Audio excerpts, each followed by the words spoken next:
So ini adalah apa teknik yang you perlu lakukan. So katakanlah kalau sekiranya you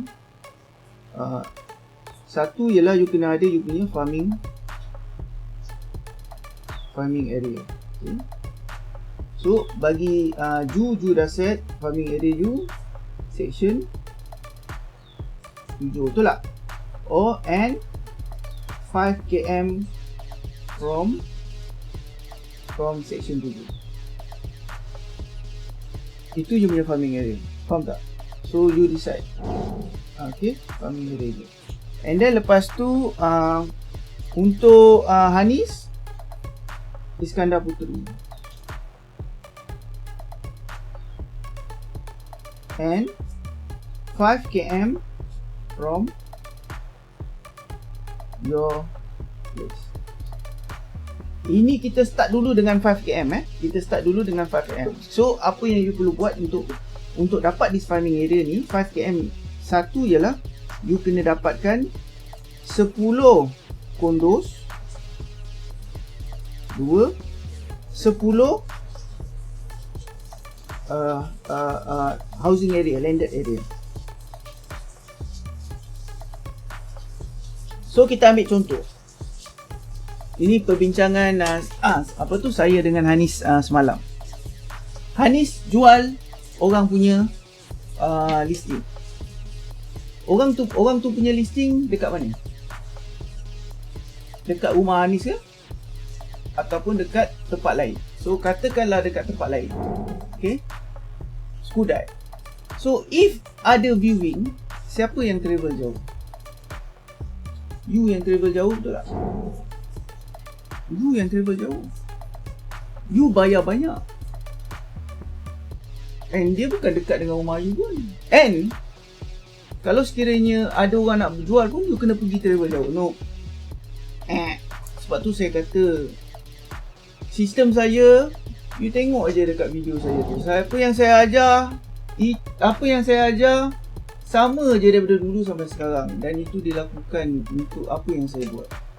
Memang jangan jauh daripada rumah kita. Kalau sekiranya you tak dapat 10 landed area dan 10 kondo, ni ada banyak kan dekat kawasan rumah Hanis ni. Ada berapa banyak kondo? So katakanlah ni kita ambil tempatnya Iskandar Puteri. Okay, ada beribu-ribu kondo kan. Banyak kondo katakanlah lebih 30 kondo. So now apa yang you kena buat ialah, kenapa saya tak boleh buka mic? Tak tahu. So tak apa, you type pun boleh So katakanlah you ada daripada 30 kondo tu, apa yang you kena buat? Saya macam ni. So you ada 30 kondo kan, memang dia. Okay, you ada 30 kondo, so you check mana kondo yang paling, you pilih 10. Dah pilih 10, ni lepas tu ada berapa landed property? Ada banyak tak? So pilih 10. So macam mana nak pilih 10?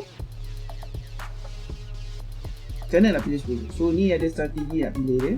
Satu strategi dia punya sambutan. So kalau sewa, ambil yang paling tinggi. Okay. Sebab kita tahu sambutan dia akan bagus, betul tak? Okay. Dah boleh nampak tak Ju? Dah boleh tengok tak yang tile tu? Yes, no? Boleh, tapi tengah je. Kiri kanan tak boleh. Boleh lah Ju. Kamu kena tekan yang tile tu. Lepas tu kamu dah tekan tile tu, kamu tekan mula-mula kamu tekan saya punya apa? Ya saya share. Saya share.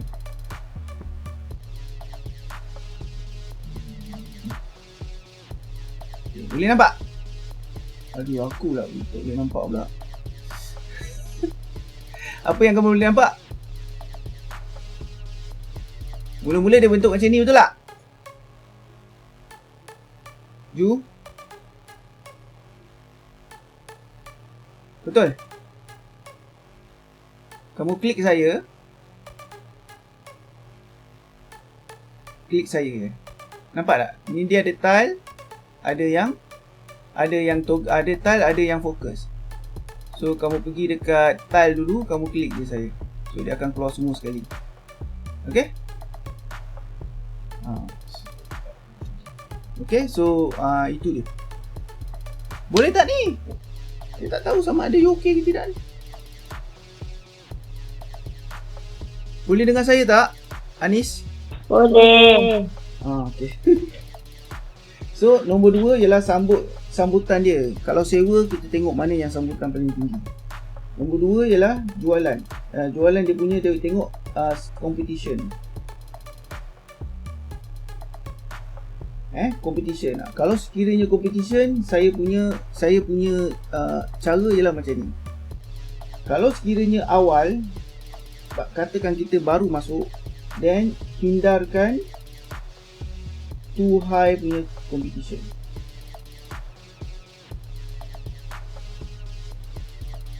Kalau kita awal, maksudnya kita brand baru. Contohnya macam semua kat sini, Anis, Juliana, kita consider awal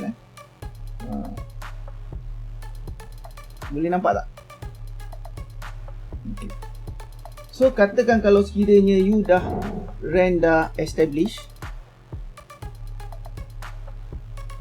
then you boleh decide untuk lawan. Kalau you dah establish, you boleh decide untuk lawan. Sebab duit you dah banyak dah. Katakanlah you ada 30,000 dalam bank, and you sanggup burn that 30,000 supaya you dapat capture the market. Lawan lah. Okay, so kalau baru, hindarkan dulu kalau too high. So kat sini apa yang dimasukkan dengan too high, too high tu, bilakah dia too high? When it is too high, bila dia punya kadar boost iklan lebih daripada satu hari, one day, lebih satu page. Kalau sekiranya kita hari ni kita boost, tak sampai tengah hari kita dah masuk ke page ketiga, itu maksudnya too high. You boleh decide sama ada you nak ambil ke tidak.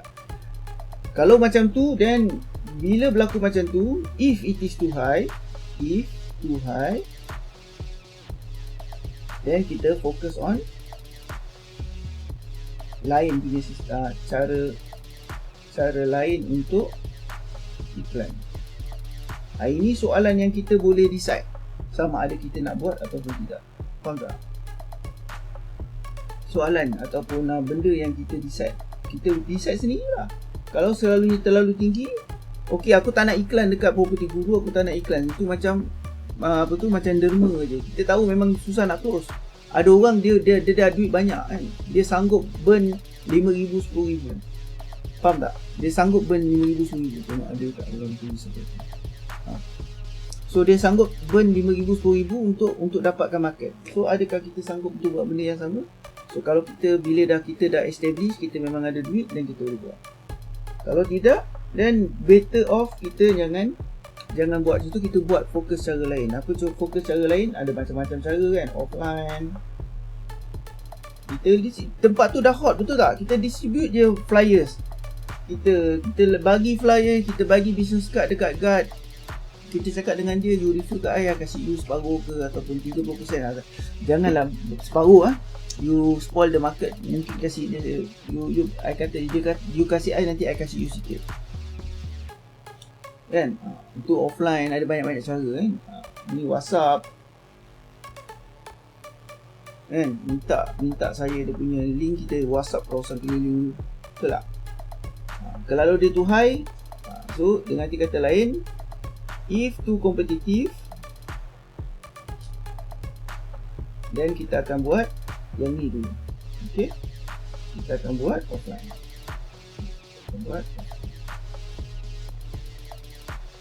If okay, manageable, kita akan buat online campur dengan offline. So saya nak cakap, banyak tak kerja orang buat kuning tanah ni? Banyak. Setiap hari sepatutnya you gerak. Tak ada ketika yang kata aku tak tahu apa nak buat lah. Faham tak? Tak ada ketika yang you kata tak boleh lah, aku tak boleh buat lah. Sebab banyak kerja buat kuning tanah ni sebenarnya. Banyak, a lot. Banyak benda yang you kena fikirkan, you kena buat. Memang banyak. You tak boleh macam itulah nanti aku fikir macam mana buat. Aku tak tahu apa nak buat, apa nak buat, tak ada. Never. It's not going to be happening. Sebab kalau you seorang kuning hartanah yang profesional, memang you you tumpukan perhatian you dengan property, memang you ada banyak kerja. Offline, online. You tengok, you ada baru 20 property je. So you tengok you punya rutin, kan? Rutin pagi apa buat? Branding. Campur iklan. Petang buat apa? Offline. Kan? Lewat petang viewing campur dengan branding. Nampak tak? Boleh faham tak semua?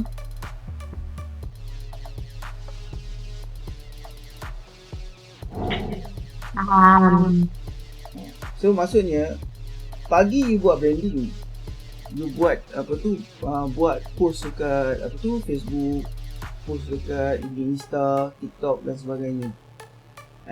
Dan you buat iklan pagi. Lepas tu you dah push iklan. Lepas tu petang buat offline. Pergi dekat kawasan tu, distribute flyers, kasih guard kita punya card, pergi jumpa dengan cleaner, pergi jumpa dengan management. Ada bila dapat tahu, makcik tu cakap, ni tingkat 8 baru je keluar. Then you tahu rumah tu kosong. Then you boleh check pula owner rumah tingkat 8 tu siapa, then you boleh contact dia. Kata dengan dia. You nampak tak? Kerja seorang kuning hartanah ni banyak. Bukan kecil. And bila suruh macam ni, ramai orang tak nak buat. Tapi nak 20,000 sebulan.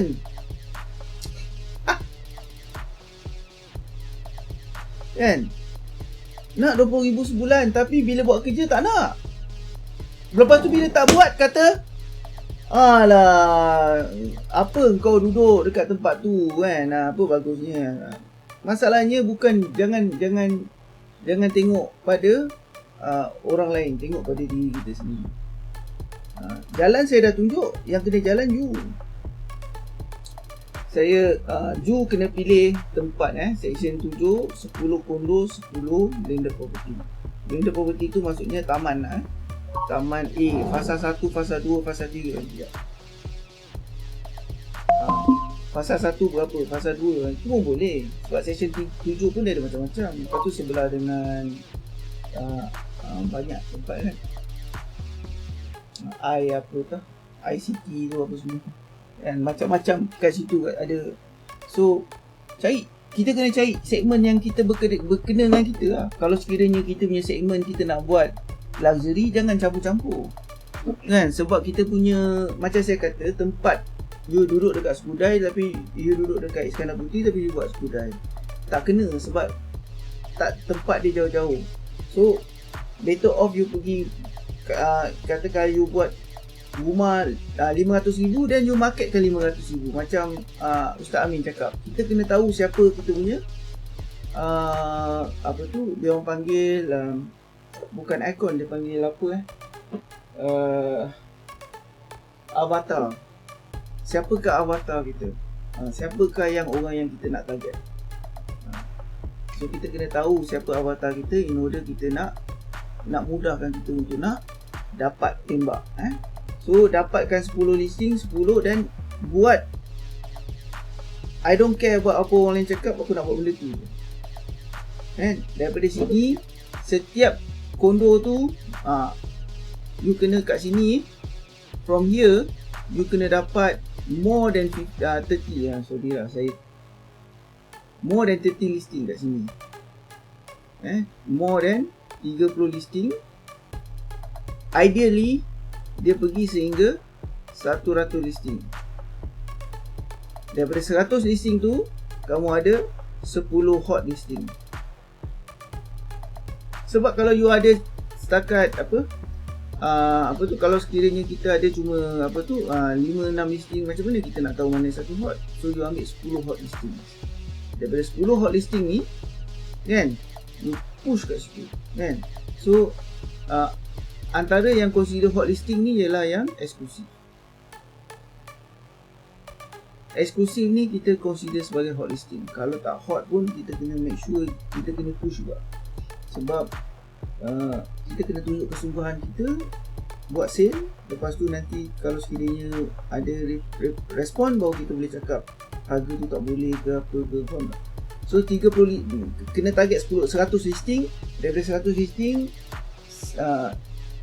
sisir ataupun sikat dia sehingga ke sikat dia 10 listing, hot listing. Lepas tu hot listing ni push betul.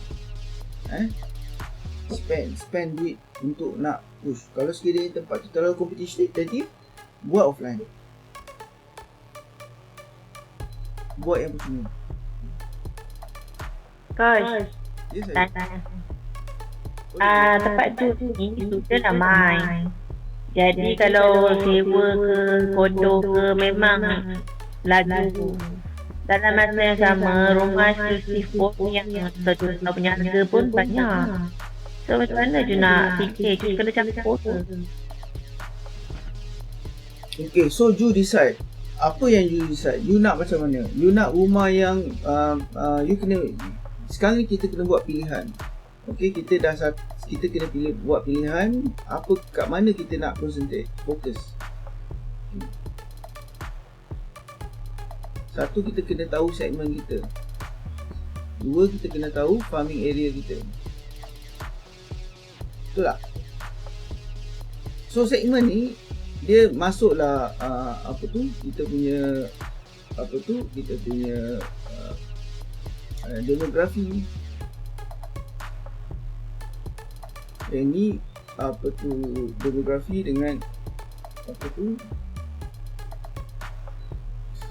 social standing. Saya tak tahulah word dia.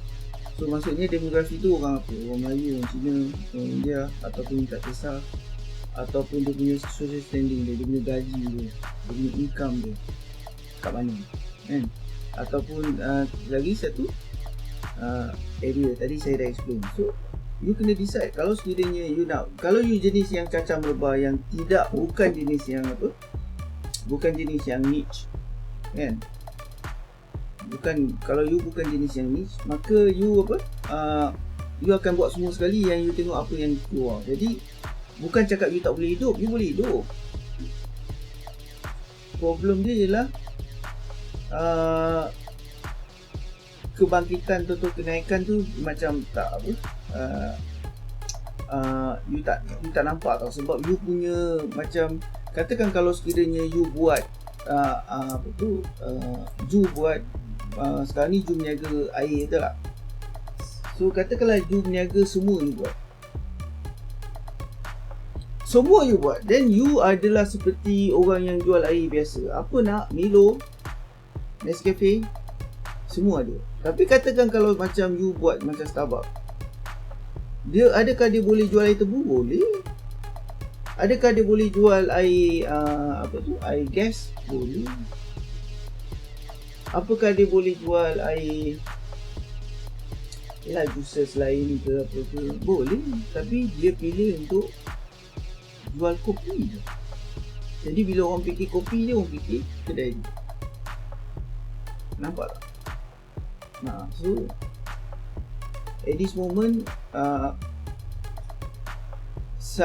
saya tak nak Ju jadi macam kedai biasa. Saya nak Ju jadi macam kedai kopi Eliza. Tak?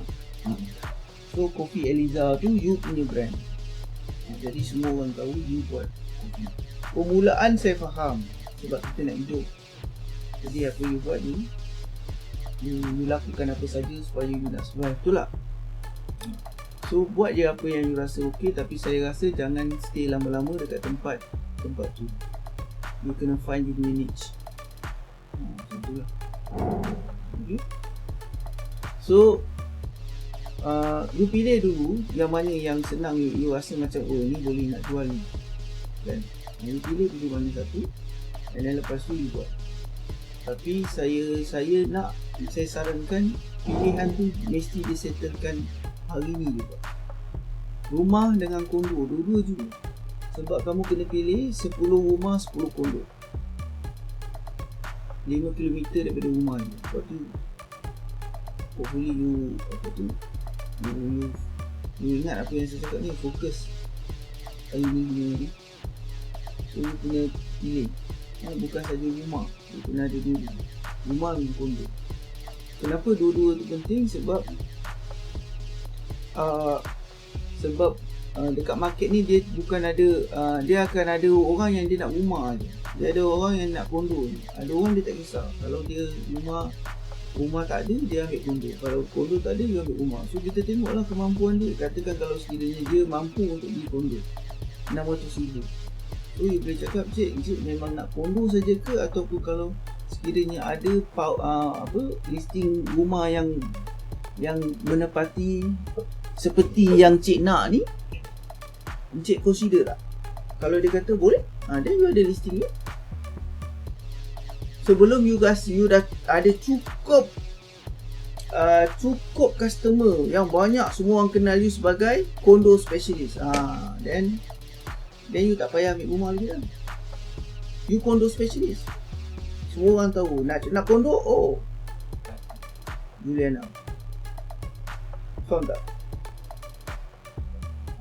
So kalau sekiranya you condo specialist, then you boleh lupakan yang lain. You boleh branding you ialah condo specialist. Tapi kalau sekiranya you tak tahu apa nak buat seperti apa yang saya suruh buat.